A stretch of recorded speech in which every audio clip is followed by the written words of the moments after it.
Don't these spoons look nice and flashy? Look, some are gold, some are silver, some have red beads inside. But if you notice, all of them are about an inch or an inch and a half in size. So if you're trout fishing anywhere in the world, these Lucky Strike spoons in the inch to an inch and a half size are ideal for fish up to 10 pounds. Now today, because we were fishing in clear conditions, the smaller spoons worked much better than the larger spoons that we had tried a couple days ago.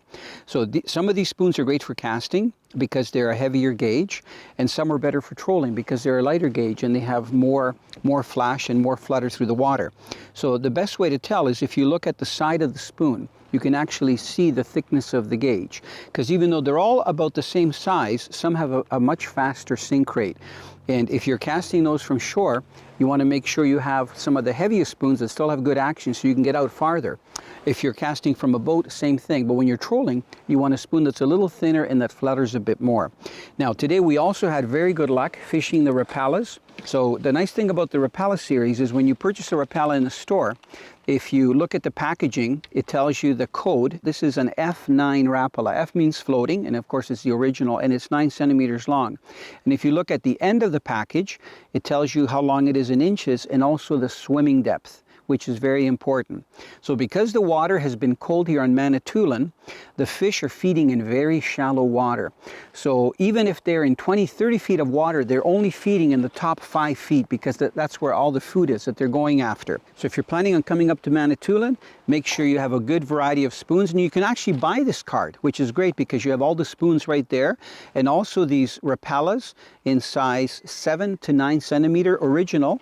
And then have some flexible rods that you control with, so when a fish hits, it gives a little bit so they can grab it and it gives you a chance to set the hook.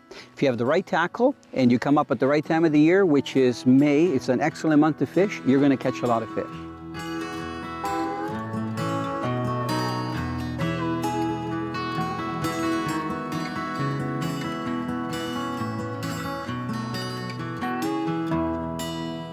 Barbara, look at how beautiful this fish is.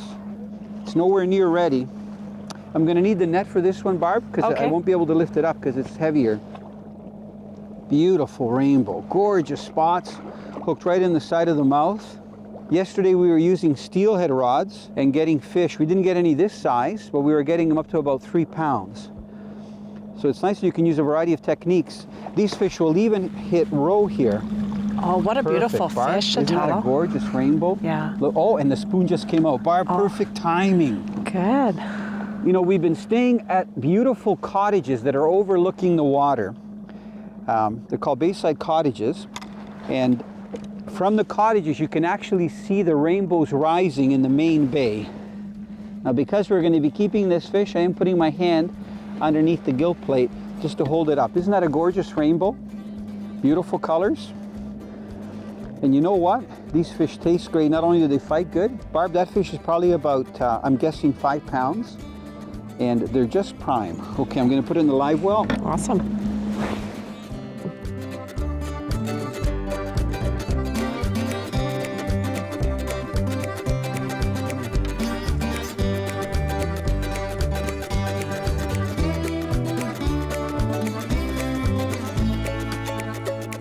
Cindy, if people do go boating when the water's cold and they happen to fall in and it's less than 15 Celsius, what should they be aware of? Well, according to the 1-10-1 rule, you basically have 1 minute to calm yourself from hyperventilation, 10 minutes of actual good movement with your arms and legs, and you have approximately an hour before actually lapsing into unconsciousness from hypothermia.